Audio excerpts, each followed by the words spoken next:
முடுவோமா தேவ சமூகத்திற்கு முன்பதாய் நம்முடைய தலைகளை தாழ்த்தி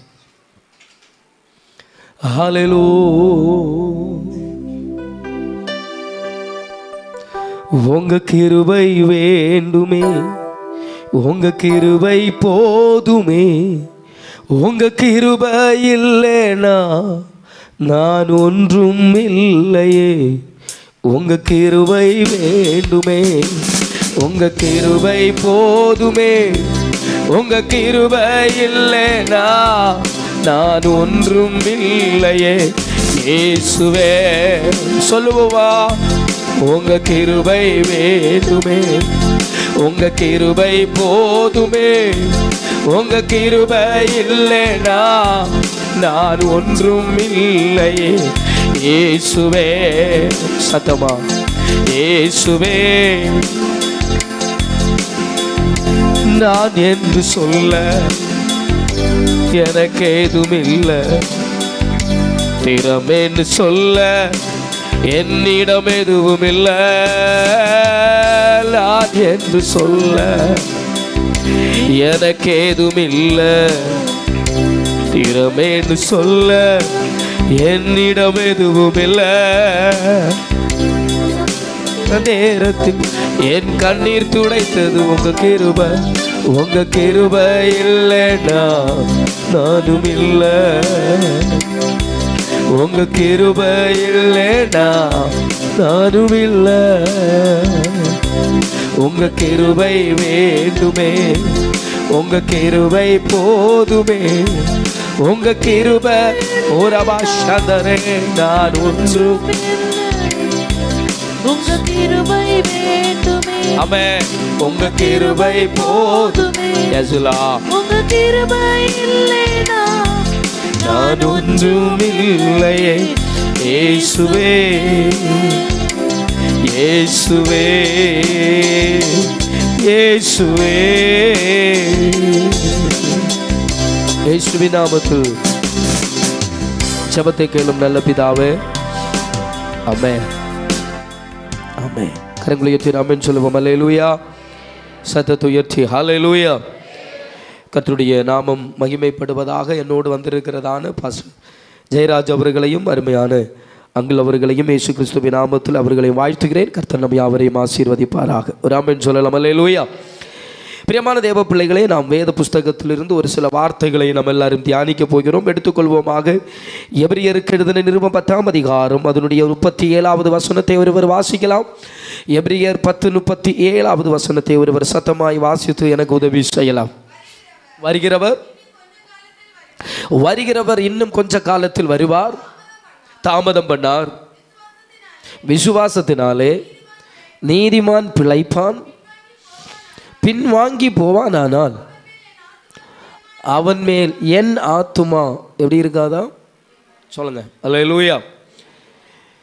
பிரியமான தேவ பிள்ளைகளே, இங்கே எபிரியர்க்கிற நிரூபத்தில் 10ஆம் அதிகாரம் 37வது வசனத்தில் எபிரியர் ஆக்கியோன் இப்படியாக சொல்றார், வருகிறவர் இன்னும் கொஞ்ச காலத்தில், பேசுறீங்களா? வருகிறவர் இன்னும் கொஞ்ச காலத்தில் வருவார், அவர் தாமதம் பண்ண மாட்டார். இந்த எபிரியர் புஸ்தகத்தை குறித்து இது யார் எழுதப்பட்டார் என்று சொல்லி அநேக பேருக்கு ஒரு சந்தேகம் உண்டு. அநேக மனிதர்கள் எபிரியர் புஸ்தகத்தை இதை பவுல் எழுதினார் என்று சொல்லுகிறார்கள். ஒரு சில மனிதர்கள் இதை அப்போல்லோ எழுதினது என்று சொல்லுகிறார்கள். ஒரு சில மனிதர்கள் இதை பர்னபா எழுதியிருக்கக்கூடும் என்று சொல்லுகிறார்கள். ஒரு சில மனிதர்கள் இது மார்க்கு எழுதியிருக்கக்கூடும் என்று சொல்லுகிறார்கள். எபிரியர் புஸ்தகத்தை எழுதின மனிதன் யார் என்றும் பல மனிதர்கள் பல வார்த்தைகள் பல பெயர்களை சொல்லும் பொழுது முக்கியமான மனிதர்களுடைய கருத்து இது பவுல் எழுதியிருக்க கூடும் என்று சொல்லுகிறார்கள். காரணம், பவுல் மற்ற நிரூபங்களில் எழுதப்பட்ட அநேக வார்த்தைகள் அநேக காரியங்கள் இந்த எபிரியர் புஸ்தகத்தில் இருக்கிறபடியினால் இதை நிச்சயமாய் பவுல் எழுதியிருக்க கூடும். யார் எழுதினாலும் இது யார் எழுதாமல் இருந்தாலும் வேத புஸ்தகத்தில் இது நமக்கு ஒரு நிரூபமாய் கொடுக்கப்பட்டிருக்கிறது. அல்லேலூயா. இது பவுல் தான் எழுதினார் என்று நானும் சொல்ல வரல. பவுல் எழுத வந்திருந்தால் அப்போஸ்தலனாய் இருக்கிற பவுல் கலாத்தியர்களுக்கு நிருபம் என்று வந்திருக்கும். பவுல் எழுதியிருந்தால் கர்த்தருக்கு ஸ்தோத்திரம். கொரிந்தியருக்கு பவுல் எழுதின நிருபம் என்று வந்திருக்கும். அதே போல எபிரியருக்கு பவுல் எழுதின நிருபம் என்று என்ன செஞ்சிருக்கணும்? வந்திருக்கணும். ஆனா எபிரியர் புஸ்தகத்துல அப்படிப்பட்ட ஒரு வார்த்தையே கிடையாது. எபிரியருக்கு எழுதின நிருபம்னு மட்டும்தான் இருக்கு. அல்லேலூயா. அப்ப இந்த எபிரியர் ஆக்கியோன் அந்த சபையை பார்த்து சொல்லுகிறார், வருகிறவர் இன்னும் கொஞ்ச காலத்தில் என்ன செய்வார்? வருவார். இந்த எபிரியர் சொல்லார் யார் என்று கேட்டால் யூதர்கள். கர்த்தருக்குள் பிரியமான தேவ பிள்ளைகளே, இந்த யூதர்கள் ரட்சிக்கப்படுவது மிக கடினமான ஒரு காரியம். சீக்கிரமா இந்த யூதர்கள் ரட்சிக்கப்பட மாட்டார்கள். காரணம், இந்த யூதர்கள் தான் இயேசு கிறிஸ்துவை சிலுவையில் அறைவதற்கு முக்கிய காரணமாய் இருந்தவர்கள். இந்த யூதர்கள் தான் பேதுருவை சிறைச்சாலையில் போடுவதற்கு முக்கிய காரணமாய் இருந்தவர்கள். இந்த யூதர்கள் தான் மற்ற சீஷர்களை, ஸ்தேவானை கொல்லுவதற்கும் மற்றவர்களை கொல்லுவதற்கும் கர்த்தருக்கு ஸ்தோத்திரம் முக்கிய பங்காளியாய் இருந்தவர்கள் யார் என்று கேட்டால் இந்த யூதர்கள் தான். அப்படி இந்த யூதர்கள் ரட்சிக்கப்படுவது மிக அரிதான காரியம். அப்படி ஒரு யூதன் ரட்சிக்கப்பட்டால் அது மிக பெரிய விஷயமாய் அன்றைக்கு இருந்த ஊழியர்கள், தாசர்கள் அதை சாட்சியாய் சொல்லுவார்கள். அப்படி ரட்சிக்கப்பட்ட யூதர்களுக்கு எழுதப்பட்ட நிருபம் தான் எபிரியருக்கு எழுதின நிருபம். அல்லேலூயா. அப்போ இன்றைக்கு இந்த உலகத்திலே நம்முடைய சேர்ந்து இருக்கிற ஒரு சில மனிதர்கள், பாஸ்டர் அவர் சபைக்கு வந்தாருன்னா பெரிய விஷயம்ன்றோம். அதே போலதான் எபிரியர்கள், யூதர்கள் ரட்சிக்கப்பட்ட பெரிய விஷயம். அப்ப யூதர்கள் ரட்சிக்கப்பட்டார்கள். ஆண்டவராய் இருக்கிற இயேசு கிறிஸ்துவை சொந்த இரட்சகராக ஏற்றுக்கொண்டார்கள். ஏற்றுக்கொண்டு சபையில் அவர்கள் அங்கத்தினரானார்கள். அவர்கள் சபையில் தெய்வத்தை ஆராதித்தார்கள். அவர்கள் சபையினுடைய ஒழுங்குகளுக்கு அவர்கள் கடைபிடித்தார்கள். அப்படிப்பட்ட யூதர்களுக்கு எபிரியருக்கு எழுதின நிருபம் எழுதப்பட்டது. அதில் எழுதும் பொழுது அழகான ஒரு வார்த்தை சொல்லப்படுகிறது, வருகிறவர் இன்னும் கொஞ்ச காலத்தில் வருவார். அல்லேலூயா. கிட்டத்தட்ட ஒரு 50 வருஷத்துக்கு முன்ன, இல்ல ஒரு 30 வருஷத்துக்கு முன்னெல்லாம் நீங்க எந்த பிரசங்கம் கேட்டாலும் ஒரே ஒரு வார்த்தை அதிகமாய் கேட்கப்படும், ஆண்டவராய் இருக்கிற இயேசு கிறிஸ்து வெகு சீக்கிரமாய் வருகிறார். வருகையை குறித்து ரட்சிக்கப்பட்ட ஒரு தெய்வ மனுஷன் அவன் பின்மாறவும் மாட்டான், அவன் பின்வாங்கி போகவும் மாட்டான். ஒரு 30 வருஷத்திற்கு முன்னே எனக்கு அறிவு வந்த சின்ன காலத்தில் இருந்தெல்லாம் எல்லா ஆராதனைகளிலையும் ஒரு வருகையின் பாடல் பாடாமல் இருக்க மாட்டார்கள். எத்தனை பேர் ஆமென் சொல்றீங்க? இருக்கிறீங்களா? ஒரு வருகையின் பாடலை பாட, மேகம் மீது இயேசுராஜன் மேகம் வாராரே பாடுவாங்க. கொஞ்ச காலம் இயேசுவுக்காக. அடுத்து பாடுவாங்க, இன்ப இயேசு ராஜாவை நான் பார்த்தால் போதும். இரண்டாம் வருகைக்காக கிறிஸ்தேசுவை சந்திப்பாயா. இப்படி எல்லாம் பாடல் பாடி ஆராதிக்கப்பட்ட காலங்கள் போய் இப்போ என்னை நடத்தினீரே, என்னை காத்தீரே, எனக்காக அதை செய்தீரே, எனக்காக இதை செய்தீரேங்கிற பாடல் அதிகமாய் பாடப்படுகிறது. உண்மைதானே பாஸ்டர்? அல்லேலூயா. Price God. அப்போ வருகையை குறித்ததான நம்பிக்கை இன்றைக்கு சபைகளிலே நஷ்டப்பட்டு கொண்டிருக்கிறது. தேசங்களிலும் வருகை குறித்ததான நம்பிக்கை நஷ்டப்பட்டு கொண்டிருக்கிறது. ஒரு 30 வருடத்திற்கு முன்பதாக நாம் எந்த தெருக்கள் பார்த்தாலும் ஒரே ஒரு சத்தியம் காதுகளில் கேட்கும், இன்றைக்கு நீ மரித்தால் எங்கே போவாய்? இன்னைக்கு கேட்க முடியுதா? இன்னைக்கு உங்களுக்கே டிராக்டர் தரணும் போல இருக்கு. ராமன் சொல்ல மாட்டீங்களா? அல்லேலூயா. நமக்கே டிராக்டர் தர வேண்டிய காலம் இருக்கு. இன்னைக்கு நீ மரித்தா எங்க போவ? நான் உன்னை கேட்கிறேன், உங்களை பார்த்து ஒரு கேள்வி கேட்கிறேன்.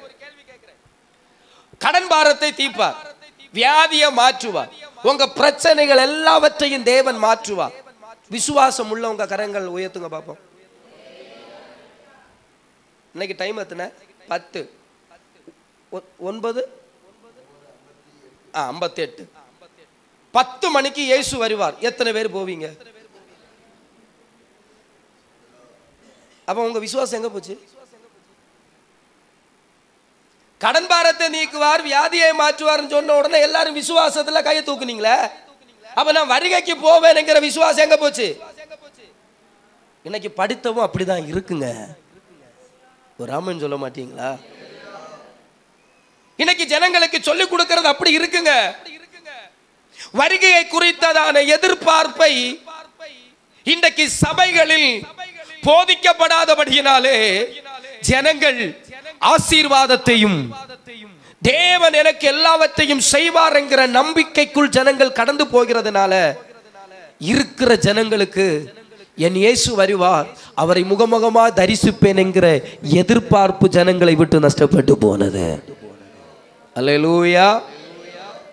ஏன் என் கடத்தை தீர்ப்பார், என் வியாதியை மாற்றுவார் என்கிற நம்பிக்கை இருக்கிற உங்களுக்கு நான் வருகையில் போவேன் என்கிற நம்பிக்கையா இல்லாம போச்சு? ஏன் இல்லாம போச்சு? எபிரேயர் ஆக்கியன் சொல்றார், வருகிறவர் இன்னும் கொஞ்ச காலத்தில் வரப்போகிறார். உங்களுக்கு தெரியுமா, என்னுடைய சிறு நாட்களில வருகை குறித்து பிரசங்கம் கேட்ட ஒரு மனிதன், வருகையை கேட்டு ரட்சிக்கப்பட்ட ஒரு தேவ மனுஷன், அவங்க வாழ்க்கையில எத்தனை இன்னல்கள் வந்தாலும் ஒன்றை ஒன்றுதான் பிடித்துக் கொள்ளும், இந்த உலகத்தின் பாடுகள் இந்த உலகத்தோட முடிந்து போகும், ஒன்றுக்கொண்டை காத்திருக்கிறேன் இயேசுவின் வருகைக்காக மட்டுமே. அல்லேலூயா. ஆண்டவராய் இருக்கிற இயேசு கிறிஸ்து உனக்கு வீடை தருவாரு, உனக்கு கடன் பிரச்சனையை மாற்றுவாரு, வியாதியை மாற்றுவாரு, சுகத்தை தருவாரு. அப்படி பிரசங்கம் கேட்டு சபைக்கு வர்றவங்க சுகம் வரலன்னா சபையை விட்டு போயிடுவாங்க. அல்லேலூயா. வீடு கிடைக்கலன்னா சபையை விட்டு போயிடுவாங்க. தான் எதிர்பார்க்கிற நன்மை சபை கிடைக்கலன்னா எதிர்பார்ப்பு வேற எங்க எனக்கு அது கிடைக்குமோ அங்க என்ன செய்யறாங்க, போவாங்க. ஆனா என் நேசரை முகமுகமாய் சந்திப்பேன் என்கிற வாஞ்சை உள்ளவர்களுடைய வாழ்க்கையில் எத்தனை இன்னல்கள் வந்தாலும் எத்தனை நெருக்கங்கள் வந்தாலும் அவர்கள் சபையை விட்டு மாற மாட்டார்கள், கர்த்தாதி கர்த்தரை விட்டு மாற மாட்டார்கள். அல்லேலூயா. ஆகையினால பாஸ்டர் இனி வருகிற காலங்கள் நம்ம சபையில வருகை குறித்து அதிகமா பேச வேண்டிய சூழ்நிலை இருக்கிறது. அல்லேலூயா. ஜனங்களை ஆயத்தமாக்க வேண்டிய சூழ்நிலை இருக்கிறது. வேதம் சொல்லுகிறது, நீயும் ஆயத்தமாக உன்னோடு இருக்கிற ஜனங்களையும் ஆயத்தப்படுத்து. இன்னைக்கு ஜனங்களுக்கு வருகை குறித்து கவலையே இல்லை. இன்னைக்கு ஆராதனை முடிச்சிட்டு போனா உங்களுக்கு கவலையே இருக்காதுங்க, கேட்கிற நேரத்துல மட்டும்தான். Praise God. கேட்கிற நேரத்துல மட்டும்தான். எப்பவும் நம்முடைய இருதயத்திற்குள் என் நேசர் என்னை தேடி வரப்போகிறார், என் நேசர் என்னை தேடி வரப்போகிறார், அந்த எதிர்பார்ப்பு எப்பவும் நம்முடைய வாழ்க்கையில் இருக்க வேண்டும். நான் யோசிக்கிறேன் சில நேரத்துல, அந்த இன்ப இயேசு ராஜாவே, எனக்கு பாட்டுல பிடிச்ச ரொம்ப பாட்டாக்கு அந்த பாட்டு, அந்த பாட்டை அந்த அம்மா என்ன மனநிலைமையில் எழுதி இருப்பாங்கன்னு யாராவது யோசிச்சிருக்கீங்களா? ஹலோ. ஒரு மனுஷன் கவிதை எப்படி எழுதுறான்? ஒரு மனுஷன் கவிதை எப்படி எழுதுறான்? ஒரு பொண்ணை நினைக்கிறான், அந்த பொண்ணுக்காக என்ன செய்யறான், வர்ணிச்சு எழுதுறான். அப்ப அந்த தாய் இயேசுவை எந்த அளவுக்கு வர்ணித்து, முள்கிரீடம் சூட்டப்பட்ட தலையை பார்ப்பே, பொற்கிரீடம் சூட்டினாலும் புகழ்ந்திடுவேன், முள்கிரீடம் சூட்டப்பட்ட தலையை பார்ப்பே, பொற்கிரீடம் சூட்டினாலும் புகழ்ந்திடு. சொல்லுவோமா? வாரினார் ஆடிப்பட்ட முதுகை பார்த்து, வாரினார் ஆடிப்பட்ட முதுகை பார்த்து, ஒவ்வொரு காயங்களா முத்தம் செய்வே, ஒவ்வொரு காயங்களா முத்தம் செய்வே. சத்தமா? இன்ப இயேசு ராஜாவை நான் பார்த்தால் போது, மகிமையில் அவரோடு நான் வாழ்ந்தான். சத்தமாய் சொல்லுவோம், இன்ப இயேசு ராஜாவை நான் பார்த்தால், உள்ளத்தின் ஆழத்தில் இருந்து மகிமையில் ஆகாய காலம் என்று முழங்கிடுமோ, ஏழையன் ஆவல் என்று தீர்ந்திடுமோ, ஆகாய காலம் என்று முழங்கிடுமோ, ஏழையன் ஆவல் என்று தீர்ந்திடுமோ, அப்பா என் கண்ணீர் என்று துடைக்கிறாரோ, அப்பா என் கண்ணீர் துடைக்கிறாரோ, அவளாயேங்கிடுதே எனதுள்ளமோ, அவளாயேங்கிடுதே எனதுள்ளமே, இன்ப இயேசு ராஜாவை நான் பார்த்தால் போதும், மகிமையில் அவரோடு நான் வாழ்ந்தால் போதும், இன்ப இயேசு ராஜாவை நான் பார்த்தால் போதும், மகிமையில் அவரோடு நான் வாழ்ந்தால் போதும். ஒரு ஆமென் சொல்லலாமா? அப்போ எதிர்பார்ப்பு என் இயேசுவை எப்படியாகிலும் பார்த்தா போதும். அல்லேலூயா. வாஞ்சை இருக்கா? வாஞ்சை இருக்கா? இயேசுவை பார்க்கணும்னு வாஞ்சை இருக்கா? நீங்க இயேசுவை பார்க்கணும்னு வாஞ்சை இருந்தா பிரியமான தேவ பிள்ளைகளை, இந்த உலகத்தில் வருகிற பாடுகள் எல்லாம் ஒரு குப்பையா எண்ணிக்கொள்ளுங்க. அல்லேலூயா. கர்த்தருடைய வருகைக்கு காத்திருக்கிற தேவ பிள்ளையே, மனுஷனானா சாகுற காலம் வரைக்கும் என்ன உண்டு? போராட்டம் உண்டு. ஆமாம் சொல்லலாமா? போராட்டம் உண்டு. போராட்டம் வந்த உடனே நமக்கு பெரிய கை காலெல்லாம் ரொம்ப நடுக்கம். அதுக்கு மேலே போராட்டத்துக்கு மேலே 3 நாள் யாரும் உட்காந்து இருந்து ஜபம் எல்லாம் பண்ணி சாகுற காலம் வரைக்கும் போராட்டம் என்ன செய்யாது? மாறாது. போராட்டம் உண்டு. இயேசு சொன்னார், உலகத்திலே உங்களுக்கு உபத்திரவம், நான் உலகத்தை. ஆனா விசுவாசிகளுக்கு நமக்கு அந்த நம்பிக்கை. போராட்டம் வந்த உடனே ஐயோ நான் ஜபிக்கிறேன், நான் ஆராதிக்கிறேன், நான் அப்படி சபைக்கு போறேன், இப்படி சபைக்கு போறேன், ஒரு நாள் முடங்காம போறேன், எல்லா ஜபத்துக்கும் முடங்காம போறேன், எனக்கு மட்டும் இந்த உபத்திரவம், எனக்கு மட்டும் இந்த கஷ்டம். தேவ பிள்ளையே, நீ விசுவாசியானால், தேவ பிள்ளையானால், மனுஷனானால் உபத்திரவம் உண்டு. அதை சகித்து தேவனுடைய வருகைக்காக ஆயத்தமாகி தயார்படுத்துகிறதா அவனுடைய காரியம். அல்லேலூயா. அப்ப எபிரேயர் ராக்கியம் சொல்றார், வருகிறவர் இன்னும் கொஞ்ச காலத்தில். எங்க பாஸ்டர், என் சின்ன வயசுல இருந்தே நான் என்ன செஞ்சுட்டு இருக்கிறேன்? கேட்டுட்டே இருக்கிறேன். இன்னைக்கு நிறைய பரிசுத்தவான்கள் சொல்றாங்க, கிறிஸ்துவனுடைய வருகை இந்த காலத்தில் என்ன செய்யும்? இருக்கும்னு சொல்றாங்க. நம்முடைய இந்த காலத்திலேயே கிறிஸ்துவனுடைய வருகை என்ன செய்யும்? இருக்க கூடும்னு சொல்றாங்க. கிறிஸ்தவத்தினுடைய 4ஆம் தலைமுறைன்றாங்க. அல்லேலூயா. அப்ப இந்த காலத்துல இருக்கக்கூடும். அப்ப இன்னைக்கு இயேசு கிறிஸ்து வந்தா அவரை சந்திப்பதற்கான ஆயத்தம் நமக்கு இருக்க வேண்டும். இப்ப இயேசு கிறிஸ்து அவருடைய ஊழிய நாட்கள்ல போய் நின்னுட்டு அவர் ஒரு விஷயத்தை பேசுறார். ஆலயத்தை 3 நாள் இடிச்சு என்ன செய்வேன்? கெட்டுவேன், அப்படி இப்படின்னு எல்லாம் பேசும்போது சீஷர்கள் வந்து ஏசப்பா கிட்ட கேட்குறாங்க, ஏசப்பா நீங்க பேசுனதெல்லாம் ரொம்ப சூப்பரா இருந்துச்சு, தனியா இருக்கும்போ ரொம்ப சூப்பரா இருந்துச்சு, ஒரே ஒரு டவுட் மட்டும் ஏசப்பா, என்ன? உம்முடைய வருகைக்கும் உலகத்தின் முடிவுக்கும் என்ன அடையாளம்? அல்லேலூயா சொல்லலாமா அப்படின்னு கேட்கிறார்.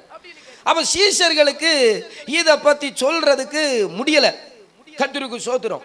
அப்ப இயேசு கிட்ட தனியா வந்து நிக்கும் பொழுது கேட்கிறார். அப்ப இயேசு சொல்றாரு, இங்க பாருப்பா, என் வருகையில ஃபர்ஸ்ட் ஒண்ணு நடக்கும், நீங்கள் வஞ்சிக்கப்படாதிருங்கள். என்ன படக்கூடாது? வஞ்சிக்கப்படக்கூடாது. அப்ப வஞ்சிக்கப்படுகிற காரியங்கள் சபைக்குள் என்ன செய்யும்? சீஷர்களை பார்த்து சொன்னா அதுக்கு அர்த்தம் என்ன? சபையை பார்த்து சொன்னதாக அர்த்தம். அப்படிதானே பாஸ்டர்? உலகத்தை பார்த்து, அதாவது அங்கே வந்திருந்த ஜனங்களை பார்த்து சொன்னாருன்னா அது உலகத்துக்கு சொல்றது அர்த்தம். அப்போ நீங்கள் வஞ்சிக்கப்படாதிருங்கள் என்று சொன்னது அவர் யாரை பார்த்து சொல்றாரு? சீஷர்களை பார்த்து. அப்படின்னா சபையை பார்த்து சொல்றாரு, நீங்கள் வஞ்சிக்கப்படாதிருங்கள். இன்னைக்கு பெந்தேகோஸ்து வட்டாரத்துல கர்த்தருக்கு ஸ்தோத்திரம், பிரைஸ் கார்டு, எத்தனை பரிசுத்தத்தில் இருக்கிறவர்களும் வஞ்சிக்கப்பட்டு போற காலம். ஆமென் சொல்லலாமா? எப்படி வஞ்சிக்கப்பட்டு போறாங்க? உலக மயக்கம், எனக்கு நன்மை இல்லை, எனக்கு ஆசீர்வாதம் இல்லை. ஏனென்றால் செழிப்பின் உபதேசம் தேசத்தில் பரவி கொண்டிருக்கிறது. ஆமென்.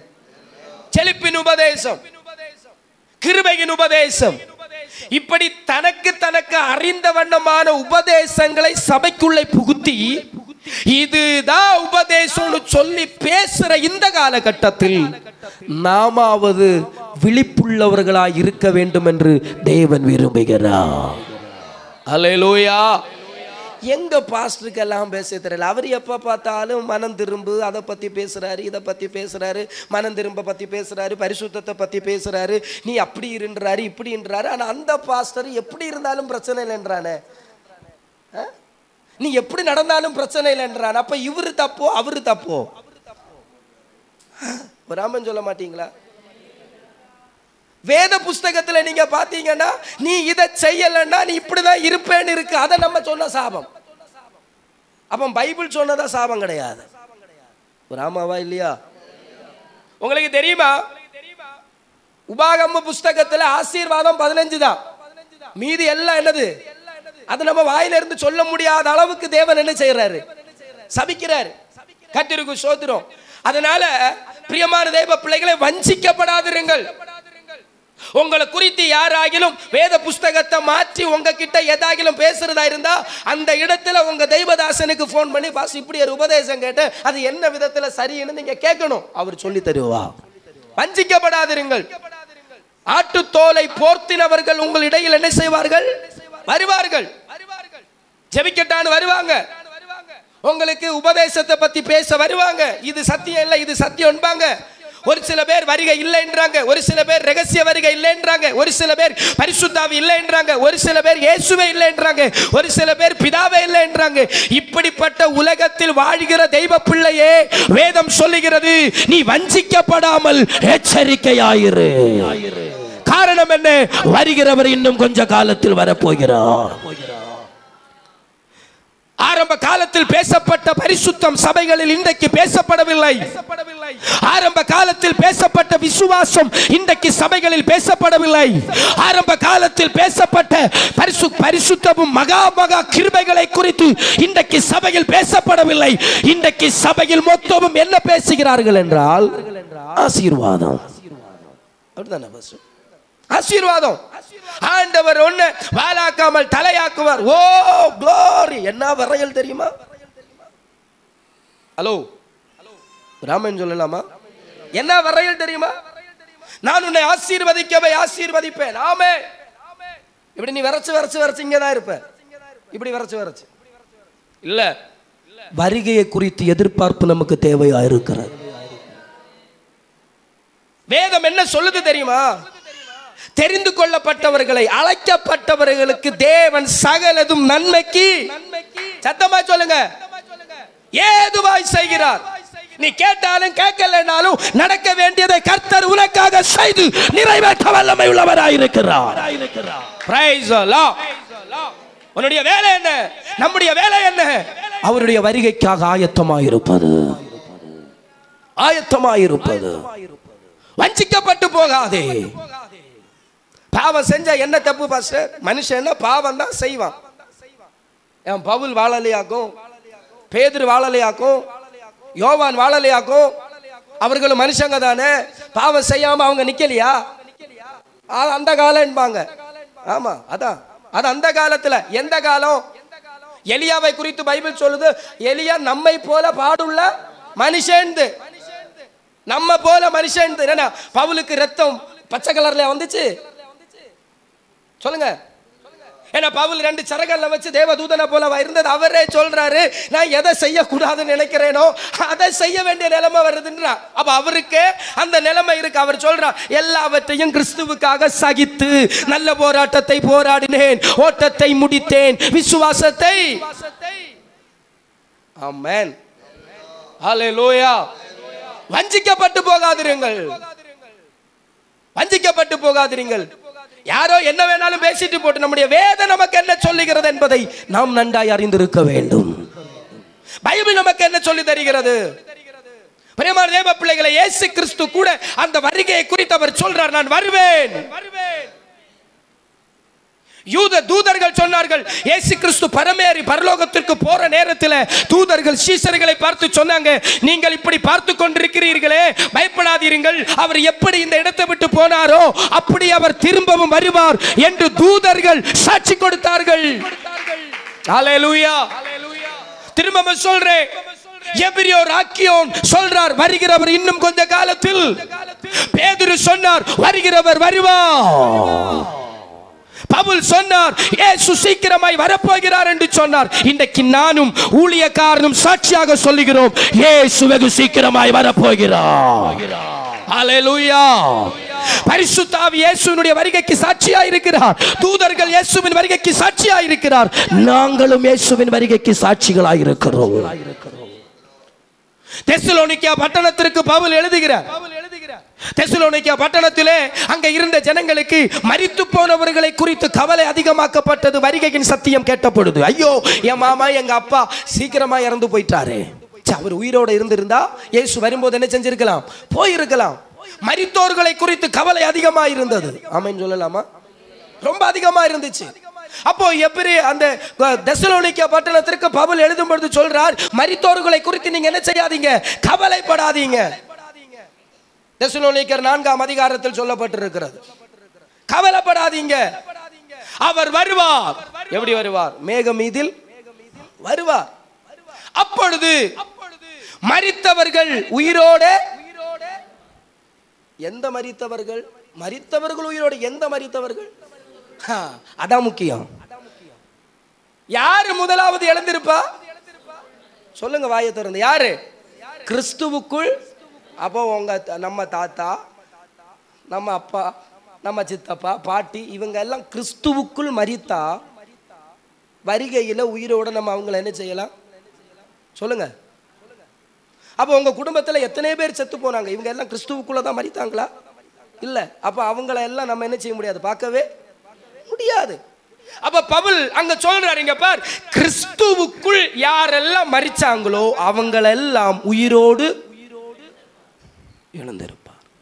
பின்பு உயிரோடு இருக்கும் நாமும் கர்த்தருக்கு எதிர்கொண்டு போக வராமே.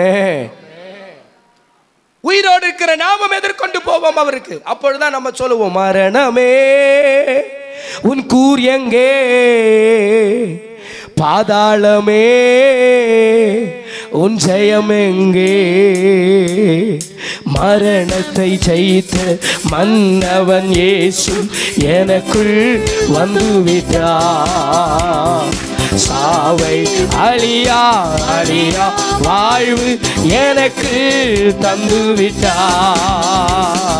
மரணத்தை ஜெயித்த மன்னவன் இயேசு எனக்குள் வந்துவிட்டார். சாவை அழியா வாழ்வை எனக்கு தந்துவிட்டார். மரணமே மரணமே உன் கூர் எங்கே, பாதாளமே உன் ஜெயம் எங்கே. ஒரு ஆமென் சொல்லலாமா? உயிரோடு இருக்கிற நாமும் மரித்தவர்களை சேர்ந்து இந்த பாட்டை பாடி என்ன செய்வோம்? தேவனை எதிர்கொண்டு. அதை நீங்க மனசுல ஒண்ணு யோசிச்சு பாருங்க, அது எவ்வளவு மகிமையா இருக்குன்னு தெரியும். அல்லேலூயா.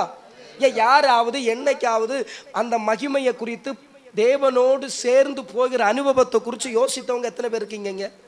கனவு பார்க்குறவங்க எத்தனை பேர் இருக்கிறீங்க? இன்னைக்கெல்லாம் நான் கனவு என்ன தெரியுமா? பாஸ்டர், நான் 4 மாடி வீடு கட்டினதை என்ன செஞ்சேன்? கனவு பார்த்தேன். பாஸ்டர், நான் ஒரு புதிய கார் வாங்கினது என்ன செஞ்சேன்? கனவு பார்த்தேன். இன்னைக்கு நம்முடைய கனவெல்லாம் அப்படிதான் இருக்கு. நான் சொல்றேன், நம்முடைய கனவு தேவனோடு இருக்கிறதா இருக்கணும். அல்லேலூயா. அப்ப ஆண்டவர் முதலாக சொன்னார், வஞ்சிக்கப்படாதிருங்கள். எடுத்து வாசிக்கலாம். எரேமியா 14ஆம் அதிகாரம் 14வது வசனத்தை சீக்கிரமாய் வாசிக்கலாம். சீக்கிரமாய் எனக்கு உதவி செய்யுங்க. எரேமியா 14:14. அப்பொழுது கர்த்தர் என்னை நோக்கி பொய்யாய் தீர்க்க தரிசனம் சொல்லுகிறார்கள், நான் அவர்களை அனுப்பினதும் இல்லை. அப்ப இன்னைக்கு ஒரு பெரிய வஞ்சகம் எதுல இருக்கு பாஸ்டர்? ஹலோ, இன்னைக்கு ஒரு பெரிய வஞ்சகம் எதுல இருக்கு? சத்தமா சொல்லுங்க. எதுல இருக்கு? தீர்க்க தரிசனம். நான் சொல்றேன், எனக்கு தீர்க்க தரிசன கிருபை ஒண்ணும் இல்லை. இருக்கா? இல்ல. Praise God. இன்னைக்கு ஜனங்களுக்கு எங்க பாஸ்டர் தீர்க்கதரிசியா இருந்தாலோ கொள்ளலாம். ஆண்டவர் சொல்றாரு, நான் சொல்லாததை அவன் என்ன செய்யறான்? வஞ்சகம். இல்லாததை உன் வீட்டுக்குள்ள. நான் ஒண்ணு சொல்றேன், உங்க வீட்டுல வந்து யாரெങ്കിലും வந்து எதெങ്കിലും ஒரு ஊழியக்காரன் வந்து உங்க வீட்டுல போராட்டம் இருக்குன்னு சொன்னா அந்த ஊழியக்காரன் என்ன செய்யாதீங்க, விடாதீங்க. இருந்து போராட்டத்தை தீர்த்துட்டு என்ன செய். ஒரு ஆமென் சொல்லுங்க. என்ன நான் சொன்னது உண்மைதானே பாஸ்டர்? அப்படிதானே? அந்த போராட்டத்தை தீர்க்கிறதுக்கு நம்மளும் என்ன செய்யலாம்? துணைக்கு இருக்கலாம். அவரு போராட்டத்தை என்ன செய்யணும்? தீர்க்கணும். உடனே இது பயந்து அடிச்சு, பாஸ்டர் எங்க வீட்டுல என்ன இருக்கு சொன்னது அவன். கடைசியில் உபவாசம் இருக்கிறது நம்ம வயரும் சத்து குடலும் கருவி உட்கார்ந்து இருந்து ஜெபம் பண்ணி இவங்களை விடுதலையாக்கி, ஒருவேளை விடுதலை ஆனா விடுதலை இருந்தா சொந்த ஊழியக்காரனுக்கு 500 ரூபாய் கை நீட்ட என்ன செய்யாது. ஆனா இன்னொருத்த வந்து அந்த தீர்க்க தரிசனம் சொல்லிட்டு போனா பாத்தீங்களா, அவங்களுக்கு 5000 ரூபாய் கொடுப்பாங்க காணிக்கு. ராமன் சொல்ல மாட்டீங்களா? சத்தமரலையா கரங்குழியத்தை ராமன் சொல்லலாமா? இன்னைக்கு தீர்க்க தரிசனம் ஒரு மாயையாய் காணப்படுகிறது. Praise the Lord. தீர்க்க தரிசனம். இன்னைக்கு எங்க பார்த்தாலும் என்ன நடந்து கொண்டிருக்கு சொல்லுங்க? என்ன நடந்துட்டு இருக்கு? எனக்கு கேட்கணும், நீங்க பேசுறது எனக்கு கேட்கணும். என்ன நடந்துட்டு இருக்கு? தீர்க்க தரிசனம் நடந்துட்டு இருக்கு. தெய்வம் சொல்லாததை சொன்னேன் என்று சொல்லுகிற தீர்க்கதரிசிகள் வஞ்சிக்கப்பட்டு போகாதிருங்கள். இன்னைக்கு ஊழியக்காரனுக்கு வேலை என்ன தெரியுமா? நிறைய ஊழியக்காரங்க இப்படின்னே ஒரு குரூப் இருக்கு. வீட்டுல மந்திரவாதம் பண்ணி வச்சா எடுத்து கொடுக்குற ஊழியக்காரன் இருக்கான் பாஸ்டர். வேதத்தில் அப்படிப்பட்ட ஒரு சம்பவத்தை நான் இதுவரைக்கும் பவுல் மோசைக்கு மந்திரக்கோள் வேத புஸ்தகத்துல பவுல் எந்த வீட்டுல போய் மந்திர உனக்கு மந்திரம் செய்து வச்சிருக்கு, இந்த கட்டுவம் வீட்டுக்குள்ள இருக்குன்னு அவர் எடுத்ததை நான் என்ன செய்யல, பார்க்கல. பேதுரு அப்படிப்பட்ட ஒரு ஊழியம் செய்யல. யோவான் அப்படிப்பட்ட ஒரு ஊழியத்தை செய்யல. ஐயோ, வேதத்தில் இல்லாத ஊழியங்களை இன்னைக்கு ஊழியர்கள் புதுசா என்ன செய்யறாங்க? வஞ்சிக்கப்பட்டு போகாதீர்கள். அல்லேலூயா. நான் சொல்றேன், நம்முடைய ஆண்டவர் மந்திரவாதியை காட்டிலும் உண்மைதானே? அப்ப எனக்கு விரோதமா ஒருத்த மந்திரவாதம் வச்சா ஆண்டவர் என் கூட இருக்குமா, எதுக்கு நான் கவலைப்படணும்னு கேட்கிறேன். அத ஒரு மடைய வந்து சொல்றான், உன் வீட்டுல மந்திரம் செஞ்சு வீட்டுக்குள்ள வச்சிருக்கின்ற. அப்ப அவன் எந்த அளவுக்கு ஒரு ஊழியக்காரனா இருப்பான்னு பாருங்க. எனக்கு இது காதுல தெரிகிறதுனால சொல்றேன். என் ஃபேமிலியில ஒரு வீட்டுல பயங்கர பிரச்சனை, வியாதி வியாதி வியாதி வியாதி மாறாது பிரச்சனை.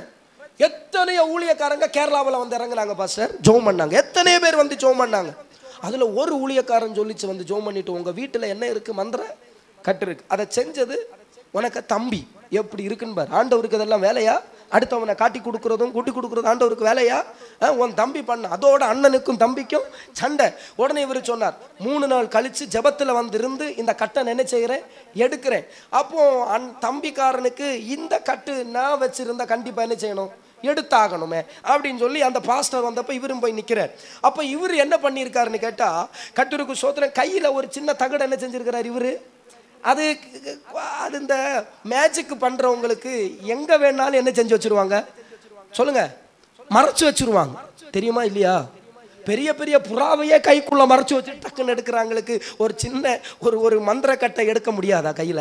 அப்போ இவர் அப்படியே அப்போ இவர் சொல்றாராம், எல்லாரும் கண்ணை மூடி பிரார்த்திக்குவா, எல்லாரும் கண்ணை மூடி பிரார்த்திக்க. அப்போ எல்லாரும் பிரைசலோடு ஷபரபலபரி பெரபரபர எல்லாம் கண்ணை மூடி நிற்கிற டைம்ல இவர் பைபிளுக்குள்ள இருந்து ஒரு பொருளை எடுத்துட்டு அப்படியே தோண்டினாராம். தோண்டிட்டு பைபிளை பார்த்தாராம். ஓ, நினக்கு விரோதமாய் உருவாக்கப்படுகிற ஆயுதம் இல்லைன்னு பைபிள்ல சொன்னாராம். மற்ற தம்பிக்காரன் கண்ணை முடிச்சு பார்த்துட்டே இருந்திருக்கிறான், இவன் என்ன செய்யறான்னு சொல்லிட்டு. கர்த்தருக்கு சோதரம், பிரைஸ் கா. அப்படியே கண்ணை திறந்து பார்த்தா ஐயா கையில ஒண்ணு எடுக்கிறாரு, உள்ள வச்சுட்டு பாத்தியா இதை எடுத்த உடனே இந்த வீட்டில் உள்ளவங்களுக்கு எங்க இருந்து ஆவி வந்துச்சுன்னு தெரியாது பாஸ்டர், அப்படி அந்நிய பாஷையில நிரம்புது. அடா பாவி மனுஷா, இப்படியும் ஆவியில நிரம்புவாங்களான்னு சந்தேகமா இருக்கு. தெரியுதா? ஒரு ஆமென் சொல்லலாமா? Glory to God அப்படின்னு அது. அப்படி அந்நிய பாஷையில கர்த்தர் கட்டை உடைத்தார். பொல்லாத மனுஷனே, இன்னைக்கு வஞ்சிக்கப்பட்டு போக கூடாது என்று ஆண்டவர் சபைக்கு சொல்லுவதற்கு காரணமே ஆண்டவருக்கு தெரியும். கடைசி காலத்துல இப்படிப்பட்டவன் வந்து ஊழியத்தை என்ன செய்யும், கெடுத்து நாசமாக்கி போடும். அதனாலதான் ஆண்டவர் சொன்னார், வஞ்சிக்கப்பட்டு போகாதீர்கள். நீங்க அந்த வசனத்தை 14 வீட்டுல போய் வாசிங்க, தெரியும். கள்ள தீர்க்கதரிசிகள் கள்ள தீர்க்க தரிசனம் சொல்லுகிறார்கள். உங்களுக்கு தெரியுமா? எரேமியா 5ஆம் அதிகாரம் 30வது வசனத்தை வாசிங்க சகோதரி. அது ரொம்ப சூப்பர் வார்த்தை பாஸ்டர், நல்லா கவனிங்க. திகைத்து திடுக்கிடப்பட்ட காரியம். ஆமா தானே? இன்னைக்கு நம்முடைய உலகத்துல நாம் இருதயம் நடுங்கக்கூடிய காரியங்கள் தேசத்தில் என்ன செய்து கொண்டிருக்கிறது, நடந்து கொண்டிருக்கிறது. வாசி. தீர்க்கதரிசிகள் கள்ள தீர்க்க தரிசனம் சொல்லுகிறார்கள். பாஸ்டர்மாரும் அவர்கள் மூலமாய் எப்படி இருக்கு? ஹலோ, உலகத்தில் நடக்கிற காரியத்தை பார்த்தா இது எங்க போய் முடியுமோன்னு இங்க நெஞ்சு பதறி கொண்டிருக்கிறது. இதுக்கு இடையில தீர்க்கதரிசிகள் கள்ள தீர்க்க தரிசனம் சொல்லும் பொழுது பாஸ்டர்மார்கள் அதை என்ன செய்கிறார்கள், ஆமென் என்று சொல்லுகிறார்களாம். Price God. அடுத்து இதுதான் ஜனத்துக்கு என்னவா இருக்கா, பிரியம். இதுதான் பிரியம். ஜனங்களுக்கு வேற எதுவும் பிரியமே இல்லை. இன்னைக்கு நான் வருகை குறித்து பேசுறேன். நீங்க என்ன நினைச்சீங்க? அவர் வந்தார் உபவாசத்தினுடைய 7வது நாள்ல என்னமோ அடிச்சு தகர்த்திட்டு போவாருன்னு நினைச்சோம். பார்த்தா இவர் இப்படி எல்லாம் போய் ஜனங்களுக்கு இது கேட்கறதுக்கு என்ன கிடையாது பாஸ்டர். இப்போ ஆமென். ஆண்டவர் சொல்றாரு இதுதான் ஜனங்களுக்கு என்னது பிரியமா இருக்கிறது. ஆனாலும் ஹலோ முடிவிலே சொல்லுங்க, முடிவிலே கேக்குதா நான் சொல்றது? முடிவிலே ஓ முடிவு எப்படி இருக்கும்னு ஆண்டவர் கேட்கிறார். திகைக்கிடும் காரியம் நடக்குது, கள்ளத்திற்கு சிதீர்க்க தரிசனம் சொல்றாங்க. ஓ முடிவு எப்படி இருக்கும்னு ஆண்டவர் கேட்கிறார். பக்கத்துல கையை பிடிச்சு கேளு, உன் சாவு எப்படி இருக்கும்னு கேளுங்க பாப்போம்.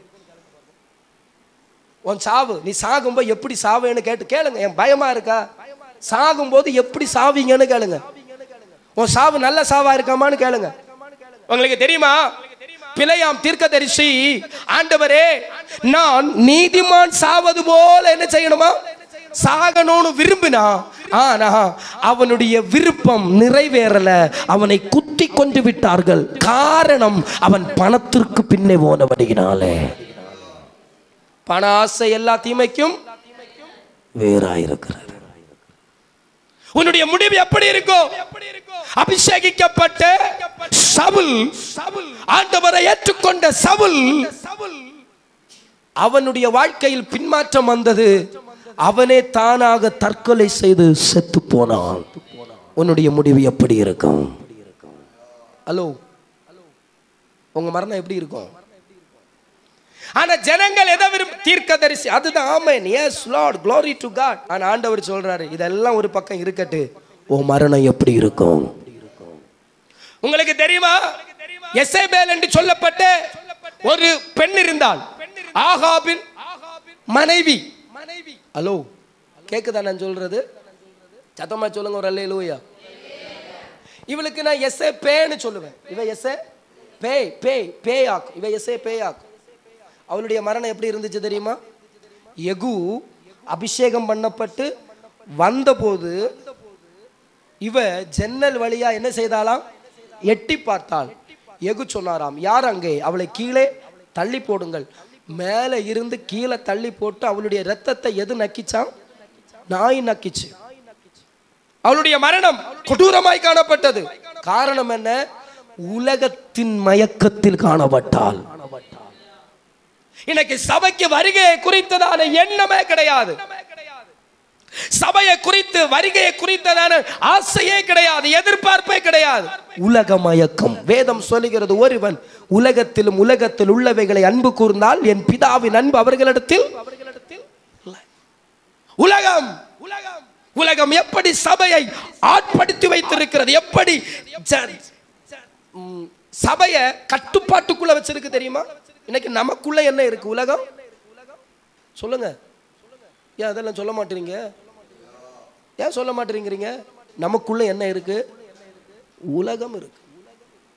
உலகத்திற்கான ஒரு காரியத்தை நாம் செய்தா, நான் சொல்றேன், உலகத்துல 100க்கு 100 மார்க். இதுல 199 எடுத்தா உலகம் நம்மை போற்றும். பரவாயில்ல, 100க்கு 99 எடுத்தா. ஆனா வேத புஸ்தகத்தின்படி 100க்கு 99 நீங்க நல்லா செஞ்சு ஒன்ன செய்யாம போன அவுட். எத்தனை பேர் ஆமென் சொல்றீங்க? அல்லேலூயா.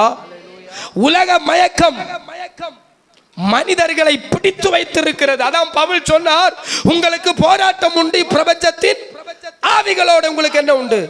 சொல்லுங்க, அது என்ன ஆவின்னு நினைக்கிறீங்க? இந்த உலகத்துல தேசாந்திர ஆவி என்னை பிடித்து என்ன செய்து? அந்த ஆவி எல்லாம் கிடையாது. இந்த உலகத்தின் ஆவின்னா கர்த்தருக்கு ஸ்தோத்திரம் சொன்னா தாங்க மாட்டீங்க. ஹலோ, மேக்கப் பண்றது அது ஒரு உலகத்தின் ஆவி தானே? பஸ் தன்னை அழகுபடுத்துறது உலகத்தின் ஆவி தானே? ஆமாவா இல்லையா? ஏன் ஆமைன்னு சொல்ல மாட்டேங்கிறீங்க? அல்லேலூயா.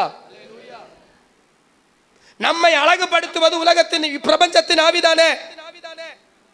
மற்றவர்களை போல நான் வாழ வேண்டும் என்று நினைப்பது பிரபஞ்சத்தின் ஆவிதானே. மற்றவன் 3 நிலை வீடு கட்டினா நான் 4 நிலை கட்டணும்னு நினைக்கிறது பிரபஞ்சத்தின் ஆவிதானே. ஒரு ஆமென். அவன் ஒரு பைக் எடுத்தா நான் ஒரு பைக் எடுக்கணும்னு நினைப்பது பிரபஞ்சத்தின் ஆவிதானே. Praise the Lord.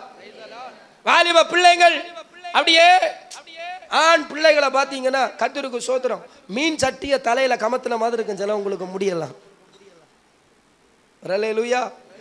இந்த பக்கம் ஓரமா எடுத்து, இந்த பக்கம் ஓரமா எடுத்து, இதையும் ஓரமா எடுத்து சட்டியை மட்டும் என்ன செஞ்சு வச்சிருக்கு? கர்த்தருக்கு சோத்திரம் உண்டாகட்டும். அதான் பிள்ளைகளுக்கு பிடிக்குது, ஸ்டைல், மாடல். நான் சொல்றேன், நீ மாடல் பண்றத தப்பு இல்லை. ஒன்னு சொல்றேன், அந்த மாடல் உன்னை பரலோகத்துக்கு கொண்டுமான்னு பார்த்துக்கோ. ஒரு ஆமென் சொல்லுங்களேன். நீங்க மேக்கப் பண்றது தப்பு இல்லை, அந்த மேக்கப் உன்னை பரலோகத்துக்கு கொண்டு போகுமான்னு பார்த்துக்கோ. யெசபேல் உலக மயக்கத்தில் காணப்பட்டால் அவளுடைய மரணம் கொடூரமாய் காணப்பட்டது. உன்னுடைய மரணம் எப்படி இருக்கும்? நான் ஒன்று கேட்குறேங்க, நம்முடைய ஆண்டவர் இருக்கிறாரு, எல்லாவற்றையும் அழகா தானே படைச்சாரு. உங்க மூக்கை எடுத்து பின்னாடி வச்சிருந்தா எப்படி இருந்திருக்கும்? ஒரு கனவு பாருங்க பாப்பா இருக்கு. நீங்கள் கனவு பார்க்குறவங்கள ரொம்ப சந்தோஷம். கனவு பாருங்க, இந்த மூக்கை எடுத்து பின்னாடி வச்சா எப்படி இருக்கும்? இன்னொன்று சொல்றேன், எனக்கு அப்பா ஒரு சந்தேகம் இருக்கும். ஒற்றை கண் இங்கேயும் ஒற்றை கண்ணு பின்னாடி வச்சா முன்னையும் பார்க்கலாம் பின்னாடியும் பார்க்கலாம், அப்படித்தானே? நான் நிறைய டைம் யோசிப்பேன், அப்போ ஆண்டவர் அப்படி வச்சிருக்கலாமே ஆண்டவரே. அப்போ பின்னாடி எவையெல்லாம் என்னை முறுமுறுக்கிறானோ, எவையெல்லாம் என்னை திட்டுறானோ, எவையெல்லாம் என்னை அடிக்க வர்றானோ, எனக்கு பின்னாடி என்ன செய்யலாம்? பார்க்கலாம். இல்லை ஆண்டவரே, 2 கண் இங்கே தந்தீங்க, அதே போல இங்கேயும் ஒரு கண்ணு, இங்கேயும் ஒரு கண்ணு, இங்கேயும் ஒரு கண்ணு வச்சிருந்தா எனக்கு 4 சைடு என்ன செய்யலாம்? பார்க்கலாமே. அதே போல இந்த மாதிரி கையை ஒன்று யோசிச்சு பாருங்க, காலை ஒன்று யோசிச்சு பாருங்க. இதெல்லாம் ஆண்டவர் எவ்வளவு பிளான் பண்ணி எவ்வளவு அழகாய் தன் சரீரத்தில் வச்சிருக்கிறார். அப்ப நான் கேட்கிறேன், இந்த பிரியம் வச்சதுக்கு ஒரு நோக்கம் இருக்குமா இருக்காதா பாஸ்டர்? அப்படித்தானே? தெய்வம் எல்லாம் ஒரு மனுஷனுக்கு வச்சாங்கன்னா இந்த பிரியம் வச்சதுக்கு ஒரு நோக்கம் இருக்குமா இருக்காதா? இல்லையா? நான் ஒரு சைக்காலஜிக்கல் படித்தேன், அதில் எழுதப்பட்டு இருந்தது, பெண்களுக்கு இந்த பிரியம் அவ்வளோ பாதுகாப்பானது. இந்த பிரியம் அவ்வளவு, இந்த கண்களுக்கு பார்வையின் சக்தியும் தலைக்கு நல்ல ஒரு உன்னேசத்தை கொடுக்கிறது இந்த பிரியமாம் பாஸ்டர். தெரியுமா? இன்னைக்கு அதை நம்ம பிச்சு வலிச்சுட்டு நடக்கிறோம். அதனால தான் நிறைய பேருக்கு தலைவலியும். இன்னைக்கு 30 வயசுலயே கண் என்ன செய்யல? காரணம் என்னன்னா இதை பிச்சு வலிச்சு எடுக்கிறதுனாலயாக்க. ஏன்னா இது தெய்வம் அவர்களுக்கு வைக்கப்பட்ட ஒரு மகிமையான ஒன்று. அல்லேலூயா. இன்னைக்கு 35 வயசு ஆகுமே கண்ணாடி போட்டு நடக்கிறோம். காரணம் என்ன? அதான் விஷயம், அதான் விஷயம். உலகத்தின் ஆவிக்கு பின்னே கடந்து போகாதே, நீ வஞ்சிக்கப்பட்டு போகாதே. இன்னைக்கு தீர்க்க தரிசிகள் தீர்க்க தரிசனம் சொல்லிட்டு போட்டு, நான் சொல்றேன், என்னுடைய தீர்க்க தரிசனம் இந்த வேத புஸ்தகத்தில் இருக்கிறது. ஆமென் சொல்றவங்க ஆமென் சொல்லலாமே. நீ கவலையோடு இருக்கிறாயா?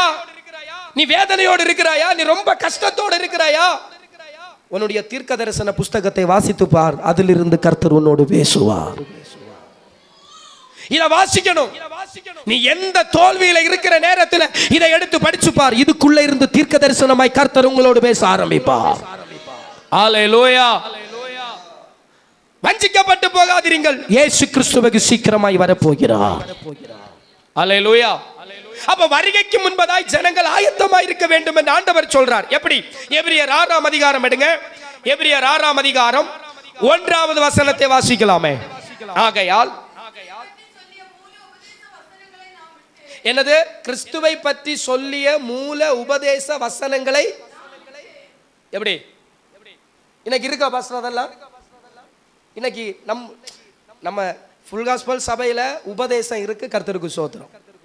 ராமன் சொல்லலாமா? அவங்க இன்னைக்கும் உபதேசத்தை என்ன செய்யறாங்க? கடைபிடிக்கிறாங்க. ஆனா பைபிள் சொல்லுது, கிறிஸ்துவை பற்றிய உபதேசத்தை நம்ம என்ன செஞ்சுட்டு விட்டோம். உபதேசம் போச்சு இப்போ சபையில. சபைக்கு எத்தனை உபதேசம் உண்டு பாஸ்டர்? எத்தனை உபதேசம் ஆண்டவர் கொடுத்தா? 7 உபதேசம். 7 உபதேசம் உண்டு. உபதேசங்களை விட்டு ஜனங்கள் இப்போ உபதேசத்தை விட்டு இப்ப இவங்க என்ன செய்யறாங்க? சொல்லுங்க, என்ன செய்யறாங்க? செத்த கிரியைகளுக்கு செத்த கிரியை. நாம் ஞானஸ்நானம் எடுக்கும் பொழுது கிறிஸ்துவோடு என்ன செய்யப்பட்டோம்? சொல்லுங்க, அடக்கம் பண்ண. செத்துட்டோம். இப்போ நம்ம ஒரு புதிய மனுஷர்களை என்ன செஞ்சுட்டு இருக்கிறோம்? அந்த ஞானஸ்நானம் எடுக்கும் பொழுது எதெல்லாம் செத்துச்சோ அது இப்ப எல்லாம் என்ன செஞ்சிட்டு இருக்கு? கிரியை செஞ்சிட்டு இருக்கு. செத்த கிரியைகள். கோபம் ஒரு செத்த கிரியை, வைராக்கியம் ஒரு செத்த கிரியை, தற்பிரியம் ஒரு செத்த கிரியை. ஆமென். மற்றவர்களை பகைத்தல் ஒரு செத்த கிரியை. பகை மனசுக்குள்ள வச்சிட்டு இருக்கிறது செத்த கிரியை. அடுத்தவனை குறை சொல்லுவது செத்த கிரியை. ஆண்டவர் வருகிறார், நீ இவைகளை பிரைஸ் காட், இந்த வைராக்கியங்கள், கோபங்கள் இவைகளை விட்டுவிட்டு மனம் திரும்புதலையும் விசுவாசத்தையும் பிடித்துக்கொள். ஆமென். ஹல்லேலூயா. செத்த கிரியை. இன்னைக்கு நிறைய பேர் இது பார்க்கிறவங்க இருக்காங்க பாஸ்டர். வீட்டுல என்னது வாசுவும் சாஸ்திரமும் பார்க்கிறவங்க இருக்காங்க. இது ஒரு செத்த கிரியை தானே, விட்டு வந்தது தானே. ரட்சிக்கப்பட்ட தேவ பிள்ளைய தெய்வத்தை உண்மையாய் விசுவாசித்து கொண்டால் அவனுக்கு உலகத்தில் என்ன நடந்தாலும் அதற்கு பொறுப்பு ஆண்டவர் மாத்திரம்தான். எத்தனை பேர் ஆமென் சொல்றீங்க? செத்த கிரியை. நல்ல காலம் பார்க்கறாங்க, நல்ல நேரம் பார்க்கறாங்க. இன்னைக்கு 8:30 மணிக்கு இங்க நல்ல நேரம்னா அமெரிக்காவில் அங்க இருக்கிறவனுக்கு சொல்லுங்க, மனுஷனுக்கு புத்தி எங்க போச்சு தெரியுமா? இந்தியாவில் 8:30 பாஸ்டர் ஒரு வீட்டில் என்ன ஜோபத்துக்கு பிரதிஷ்டை பண்றதுக்கு கூப்பிடுறாரு. கூப்பிடும் பொழுது அவங்க சொல்றாங்க 8:30 9 மணிக்குள்ள என்ன செஞ்சிருங்க பாஸ்டர். பொல்லாத மனுஷனை, ஜபத்துக்கு கூட நீ நல்ல நேரத்தை பாக்குறியாடான்னு கேட்குறேன். ஜபத்துக்கு கூட நல்ல நேரம் பாக்குறாங்களா? ஆண்டவரை கட்டுப்பாட்டுக்குள்ள வைக்கிறாங்க. 8:30 9 மணிக்குள்ள என்ன செஞ்சிடணும்? ஜபத்தை முடிச்சிடணும். ஆரம்ப காலத்துல ஒரு வீடு பிரதிஷ்டை 3 மணி நேரம் என்ன செய்யும்? அதுதான் ஆசீர்வாதம். எத்தனை பேர் ஆமென் சொல்றீங்க? விசுவாசிகள் எல்லாம் வந்து சபையில வீட்டுல இருந்து கையை தட்டி பாட்டு பாடி தேவனை துதிச்சு நல்ல பிரசங்கம் கேட்டு ஜெபம் பண்ணி ஆராதிச்சு அந்த வீடு அன்னைக்கு கர்த்தருடைய கருத்தில் அந்த குடும்பம் மிக ஆசீர்வாதமா இருக்கும். சாணம் பாக்குறாங்க, இங்கதான் வீடு வைக்கணுமா, நீ எங்க வீடு வச்சானே? சென்னையில போலீஸ் கோட்ரோஸ் எல்லாம் எப்படி இருக்குன்னு யாருக்கு? வாசல் பலவிதத்துல இருக்கு. தெற்க பார்த்து இருக்கு, வடக்க பார்த்து இருக்கு, எங்கேயே இருக்கு. ஆனா நமக்கு வாசல். நான் சொல்றேன், விசுவாசத்துல நாம் பிரயாணித்தால் அது மகிமையானதாய் காணப்படும். ஆபிரகாமை குறித்து எடுக்க வேண்டாம். ரோமர் 4ஆம் அதிகாரம் 17வது வசனத்தில் சொல்லப்பட்டிருக்கிறது, வாக்குத்தத்தம் பண்ணப்பட்ட விஷயத்தை குறித்து ஆபிரகாம் விசுவாசித்தான். அவனுடைய விசுவாசம் எப்படி இருந்துச்சு தெரியுமா? மரித்தோரை உயர்த்தெழுதிலும் இல்லாதவைகளை இருக்கிறது போல் அழைக்கிறவரும். ஆபிரகாமினுடைய விசுவாசம் என்ன தெரியுமா? என்னோடு இருக்கிறவர் மரித்தோரையும் உயிர்ப்பிக்கிற ஆண்டவர். ஆபிரகாமின் விசுவாசம் என்ன தெரியுமா? இல்லாதவைகளை உருவாக்குகிற ஆண்டவர் என்னோடு இருக்கிறார் என்கிற விசுவாசம் ஆபிரகாமுக்குள்ளே காணப்பட்டது. ரட்சிக்கப்பட்ட தேவ பிள்ளையே, உபதேசத்தை விட்டுட்டாங்க. இன்னைக்கு ஜனங்களுக்கு உபதேசம் பிடிக்கல, பரிசுத்தத்தை பத்தி பேசினா பிடிக்கல, நீ இப்படி இரு, இந்த சட்ட திட்டங்களுக்கு கீழ்ப்படி என்று சொன்னா ஜனங்களுக்கு பிடிக்கல. Praise God. இன்னைக்கு ஜனங்களுக்கு நல்ல இன்பமான ஆசீர்வாதமான, இன்னைக்கு நம்முடைய தமிழ்நாட்டில் மோட்டிவேஷன் ஸ்பீச் தான் ரொம்ப அதிகமா இருக்கு. கிறிஸ்தவத்துக்குள்ள இந்த சனியை வந்து போச்சுன்னு ரொம்ப வேதனையா இருக்கு பாஸ். ஒரு ஆமென். நான் சொல்றது புரியுதா உங்களுக்கு? ரொம்ப மோட்டிவேஷன் பிரசங்கம் இருக்குல்ல, எவ்வளவு அழகா மோட்டிவேஷன் பேசுறாங்க. அந்த மோட்டிவேஷன் உன்னை பரலோகத்திற்கு கொண்டு போகுமோ? நீ அழாதே, நீ என்னத்தை எல்லாம் பைபிள்ல இருந்து பேச வேண்டிய நிறைய சத்தியங்கள் இருக்கு. அதை விட்டுட்டு ஜனங்களுக்கு ஏற்ற வண்ணமாய், வாலிபர்களுக்கு ஏற்ற வண்ணமாய் பேசி பேசி வாலிபர்களையும் இல்லாதாக்கி, சபையும் இல்லாதாக்கி, மற்றவர்களை இல்லாதாக்கி, இப்போ உண்மையா ஊழியம் செய்கிற ஊழியக்காரனுடைய பேரு கூட என்னவாய் போச்சு? கெட்டுப்போன நிலைமையில் காணப்படுகிறது. என்னை கேட்கிற தேவ சபையே, உபதேசம் எங்கே இருக்கிறதோ அங்கே ஆவியானவர் இருக்கிறார். அல்லேலூயா. உபதேசம் பேசுற சபை பரலோக ராஜ்யத்திற்கு கண்டிப்பா போய் சேரும். நான் சொல்றேன், உபதேசம் பேசுற ஊழியக்காரனை விட்டுறாதீங்க. கண்டிக்கிற ஊழியக்காரனை விட்டுறாதீங்க. வாலிப தம்பிமார், உங்க ஊழியக்காரங்க உங்களை ஆட்களுக்கு முன்னாடி கண்டிக்கிறாங்கன்னா, எங்க பாஸ்டர் அப்படி கண்டிக்கிறார், தயவு செஞ்சு என்னெல்லாம் அப்படி கண்டிக்கப்பட்டதுனால தான் இன்னைக்கு ஒரு ஊழியக்காரனா இந்த இடத்துல நின்று இருக்கிறேன். அதே போல பெற்றோர்கள் பாசியம் பிள்ளை அடிச்சிட்டாரு செஞ்ச அது ஒண்ணு நீங்க கவலைப்படாதீங்க. ஊழியக்காரன் கையில ஒரு அடி பட்டா அது தலைக்கு எப்படியா இருக்கிறது? அவ்வளவுதான். உபதேசம் உங்க பாஸ்டர் ரொம்ப கடிச்சு பேசுறாங்கன்னா அதை சந்தோஷமா ஏற்றுக்கொள்ளுங்க. என்னத்தான் பேசினாரு? என் குடும்பத்தை தான் பேசினாரு. Price God. அவர் பேசுறது எதுக்குன்னா எப்படியேனும் அதை விட்டு திரும்பி தெய்வ ராஜ்யத்தில் வர வேண்டும் என்பதற்காக மட்டும்தானே. ஹல்லேலூயா. அப்ப செத்த கிரியைகளை விட்டு மனம் திரும்புதல். வாசிமா. தேவன் பேரில் வைக்கும் விசுவாசம்.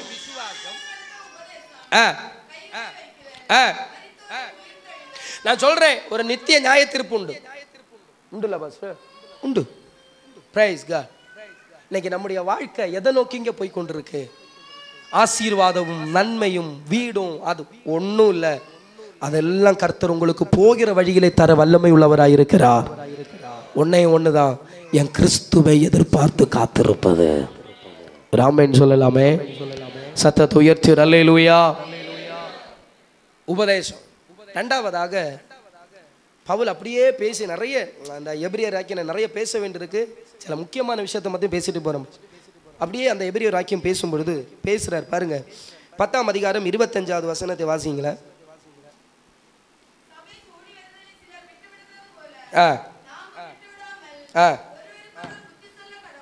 எப்படி இருக்கணுமா?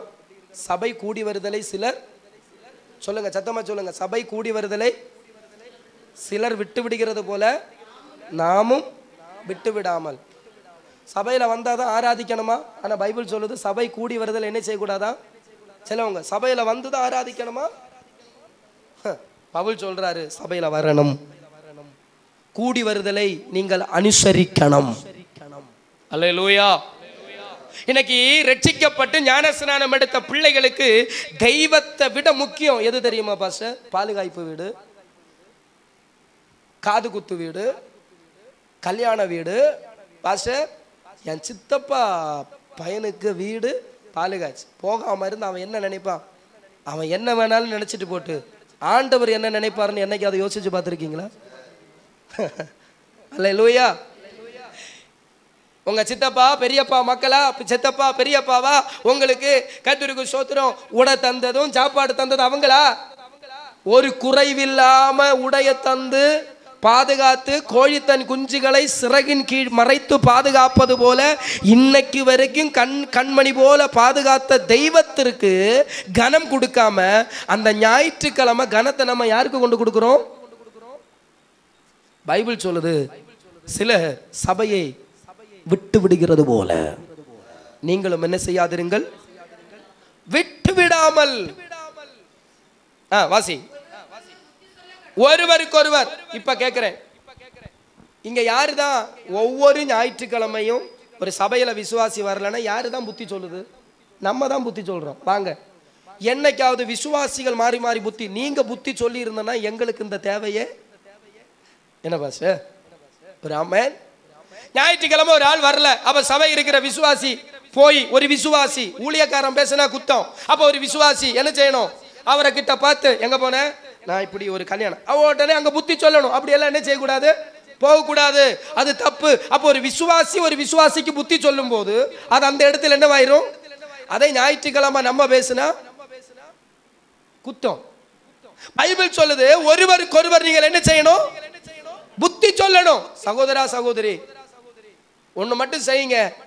நம்முடைய கண்களுக்கு முன்பதாக யாராயிலும் பின்மாறி போகிறவர்களாய் சபைக்கு வராதவர்களாய் உலகத்தின் வாழ்க்கையோடு இருக்கிறவர்களை கண்டால் நீங்கள் அவர்களுக்கு புத்தி சொல்ல. அல்லேலூயா. அடுத்து வாசிங்க. நாளானது சமீப. அது எந்த நாள்? ஆண்டவராய் இருக்கிற இயேசு கிறிஸ்துவின் நாளானது சமீபித்து வருகிறது. எவ்வளவாய் பார்க்கிறீர்களோ அவ்வளவா என்ன செய்யணும்? அப்ப எவ்வளவாய் பார்க்கிறாங்கன்னா என்ன? எப்ப பார்த்தாலும் என்ன செய்யணும்?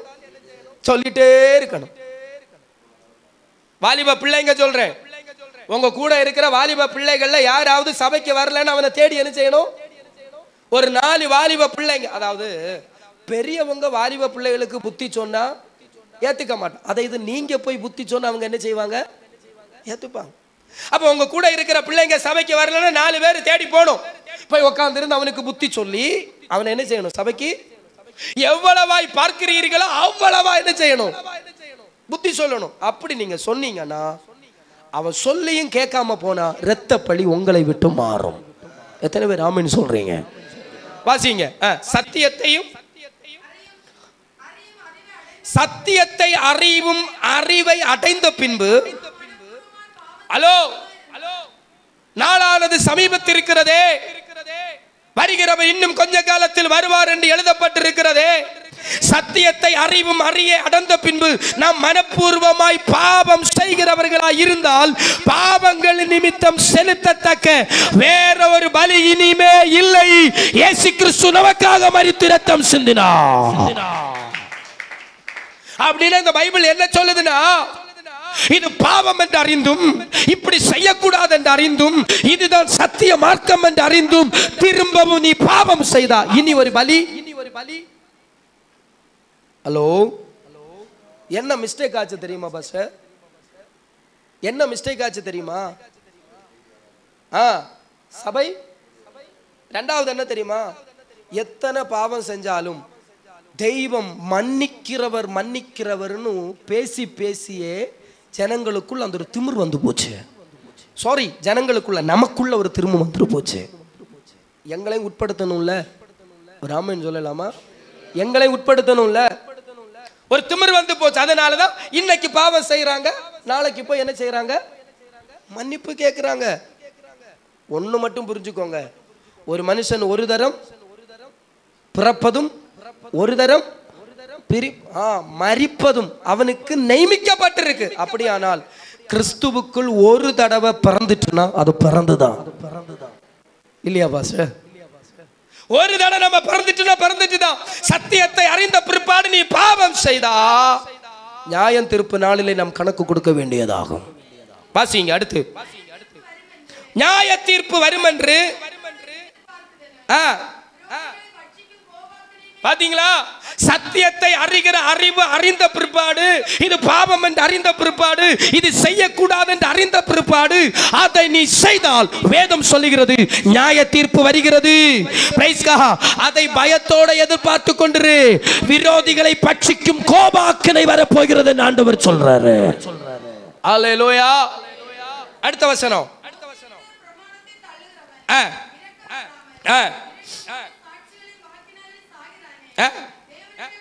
தேவனுடைய குமாரனை காலின் மேல் மிதித்து தன்னை பரிசுத்தம் செய்த உடன்படிக்கையின் இரத்தத்தை.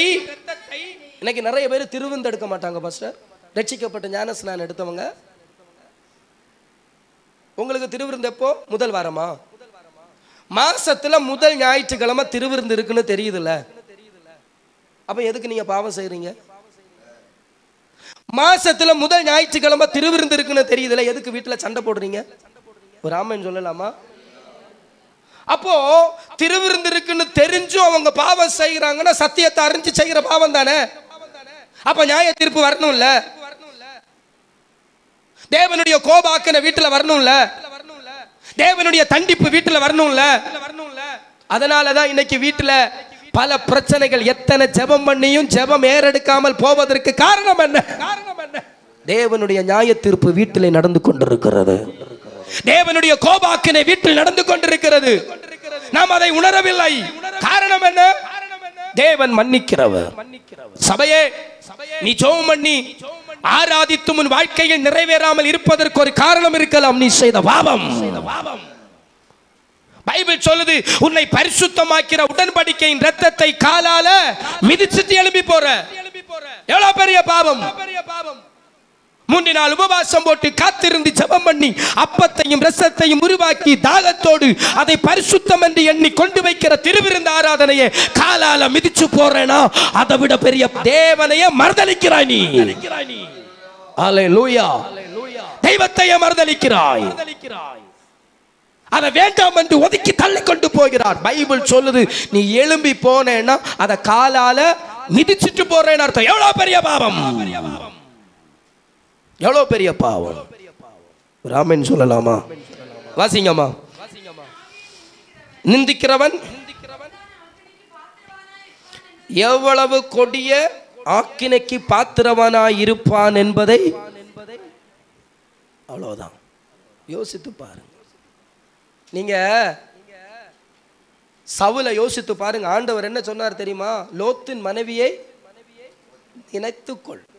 லோத்தின் மனைவியை இன்னைக்கு நான் இந்த பைபிள் படி சொல்றேன். சவுலை நினைத்துக்கொள், பிழையாமை நினைத்துக்கொள், எசேபேலை நினைத்துக்கொள். உங்களுக்கு தெரியுமா, ஆபிரகாமை கர்த்தர் அழைத்தார். ஆபிரகாம் விசுவாசத்தில் பிரயாணம் செய்கிறார். ஆபிரகாமனுடைய வாழ்க்கை கொஞ்சம் டேன் ஆகுது. தேவனை விட்டு அவன் கொஞ்சம் பிரிகிறான். அப்படின்னா ஆகார திருமணம் பண்றான், எகிப்து தேசத்திற்கு போறான், பாவத்தை செய்யறான். தெய்வம் அது வரைக்கும் பார்த்துட்டே இருக்கிறார். இப்போ ஆபிரகாமினிடத்தில் தேவன் இறங்கி வந்து சொல்றார், ஆபிரகாமே, நான் சர்வ வல்லமையுள்ள தெய்வம், எனக்கு முன்பதாக நடந்து. அந்த வார்த்தை தெய்வம் ஆபிரகாமை பார்த்து பேசணும்னா அந்த வார்த்தையை இன்னைக்கு நிறைய பேருக்கு கிரகிக்கவே முடியல. நான் சர்வ வல்லமையுள்ள தெய்வம் என்ன அர்த்தம் தெரியுமா? ஆபிரகாமே, நீ செய்த பாவத்தை நான் அறிந்திருக்கிறேன், நீ போற வழியை நான் அறிந்திருக்கிறேன், நீ நடக்கிற வழியை நான் அறிந்திருக்கிறேன், நீ பார்க்கிறதை நடந்திருக்கிறேன், நீ என்னென்ன செய்கிறாயோ அவைகள் எல்லாம் நான் அறிந்திருக்கிறேன். நான் சர்வ வல்லமை உள்ளவன். இன்னைக்கு நம்ம எதை சர்வ வல்லமை? என் கஷ்டத்தை மாற்றுவதற்கு தேவன், என் போராட்டத்தை மாற்றுவதற்கு தெய்வம், என் கடன் பிரச்சனையை மாற்றுவதற்கு தெய்வம், எனக்கு வீடு இல்லாத எனக்கு வீடை தருவதற்கு சர்வ வல்லமை உள்ள. ஒன்னு சொல்றேன், நீ செய்கிற பாவத்தை அறிகிறதற்கு அவர் சர்வ வல்லமை உள்ள தெய்வம். ஏன் அந்த உணர்வு இல்லாம போச்சு? ஏன் அந்த பயம் உங்களுக்கு இல்லாம போச்சு? நான் ஆராதிக்கிற தெய்வம், என் கடன் பிரச்சனை எல்லாம் அவர் சர்வ வல்லமை உள்ளவர் தான். ஆனால் நீ செய்கிற ஒவ்வொரு கிரியைகளை அறிந்து கொள்வதற்கும் என் தேவன் சர்வ வல்லமை உள்ள தேவனாயிருக்கிறார். ஆபிரகாமுக்கு தேவன் வார்னிங் கொடுக்கிறாரு, நான் சர்வ வல்லமை உள்ள, எனக்கு முன்பதாக நடந்து நீ எப்படி இரு. காரணம், வருகிறவர் இன்னும் கொஞ்ச காலத்தில் வரப்போகிறார். அவரை சந்திக்க எத்தனை பேர் ஆயத்தப்படுறீங்க? உலக வாழ்க்கை நமக்கு வேண்டாம், பண ஆசை நமக்கு வேண்டாம், பகைக்கிற பகை நமக்கு வேண்டாம், விரோதம் நமக்கு வேண்டாம், அடுத்தவங்களை குறை சொல்லுகிற நிலைப்பாடு நமக்கு வேண்டாம். நமக்கு தேவையானது பரிசுத்தம், மனம் திரும்புதல், விசுவாசம், சபை கூடி வருதலை விட்டு விடாமல் அதை பரிசுத்தம் என்று எண்ணி ஆசரிக்கிற ஆசரிப்பு. ஆமென் சொல்லலாமா? இவைகளை நாம் கடைபிடித்தால், விசுவாசத்தோடு இருந்தால் தேவனுடைய ராஜ்யத்தில் பிரவேசிக்கலாம். நம்ம எல்லாரும் கண்களை மூடி தேவ சன்னிதானத்தில் எழுப்பி நிற்கலாமே. நம்ம எல்லாரும் எழுப்பி நிற்கலாமே. ஹல்லேலூயா. எல்லாரும் எழுப்பி நிற்போமா? எல்லாரும் எழுப்பி நிற்போம். ஹல்லேலூயா. பலியாக காணிக்கையாக படைத்தேனே உமக்காக, பலியாக காணிக்கையாக படைத்தேனே உமக்கா. சொல்லலாமா? என்னை ஏற்றுக்கொள்ளும் இயேசு ஆண்டவர், ஏழை நான் என்றும் அடிமை. சத்தத்தை உயர்த்தி, என்னை ஏற்றுக்கொள்ளும் இயேசு ஆண்டவர், ஏழை நான் என்றும் அடிமை. கொஞ்ச காலம் இயேசுவுக்காக கஷ்டப்பாடு சகிப்பதனா, இந்த துன்பம் இன்பமாய் இயேசுவே, இயேசுவே நான் காணும் போது அவர் பாதம் விழுந்து பணிந்தே ஆனந்த கண்ணீர் வடிப்பே. இந்த நோட்டம் ஜெயத்துடன் முடியும், அந்த நாடை சுதந்தரிப்பே. இந்த நோட்டம் ஜெயத்துடன் முடியும். சொல்லலாமா? அந்த நாடை சுதந்தரிப்பே. வீணை நாதம் தோனி தேடும் நேரம் வரவேற்பு அளிக்கப்ப ஹல்லேலூயா வீணை நாதம் தோனி தேடும் நேர் ஹல்லேலூயா வரவேற்பு அளிக்கப்ப என்னை பேர் சொல்லி என்னை பேர் சொல்லி இயேசு கூப்பிடுவா எனக்கான ஹல்லேலூயா என்னை பேர் சொல்லி இயேசு கூப்பிடுவா எனக்கான பொங்கிடுதே கொஞ்ச காலம் இயேசுவுக்காக கஷ்டப்பாடு சகிப்பதனா இந்த துன்பம் இன்பமாய் ஹல்லேலூயா இயேசுவை நான் காணும் போது அவர் பாதம் விழுந்து பணிந்தே ஆனந்த கண்ணீர் வடிப்பே என்ன நோட்டம் ஜெயத்துடன் முடியும் ஆமே அந்த நாடை சுதந்தரிப்பே ஹல்லேலூயா என்ன நோட்டம் ஜெயத்துடன் கரங்களை தட்டி பாடலாமா அந்த நாடை சுத பலியாக காணிக்கையாக